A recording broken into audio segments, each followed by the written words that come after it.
හැමෝටම ලේසියෙන් හදාගන්න පුළුවන් කෑමක් තමයි සෝයා මීට් කියන්නේ.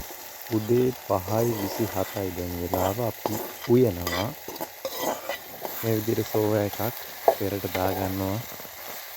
ඊට පස්සේ මේක හෙමිහිට හැදෙනකන් අපි ඉන්නවා උදේට කෑම කන්න. සෝයා මීට් හදන්න සාමාන්‍යයෙන් හැමෝම වගේ දන්නවා.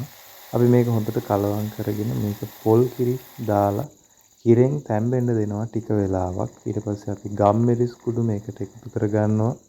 මිරිස් කුඩු එකතු කරන්නේ නැහැ. මේක හොඳින් තැම්බෙන්න දීලා අපි ලුණු ඇතිද කියලා බලනවා. ඊට පස්සේ මේ අර පැකට් එකේ තියෙන එකකින් ටිකක් තමයි දාන්නේ. ගොඩක් දාන්න ගියේ නැහැ. ඊට පස්සේ මේක හොඳට කලවම් කරගෙන තව ටිකක් තැම්බෙන්න දීලා අපි මේකේ ලුණු බලලා මදි පාඩුවට ලුණු එහෙම දාගන්නවා. ඊට පස්සේ කරපිංච ටිකක් දාගෙන කෑලි මිරිස් ටිකක් දාගෙන තව චුට්ටක් මේක තැම්බෙන්න තියනවා හොඳින් කලවම් කරගෙන. ඊට පස්සේ මේක ටිකක් දියාරු ගතිය යන්න මේක හිඳෙන්න තමයි හදන්නේ. ඒක ටිකක් රසට කන්න පුළුවන්.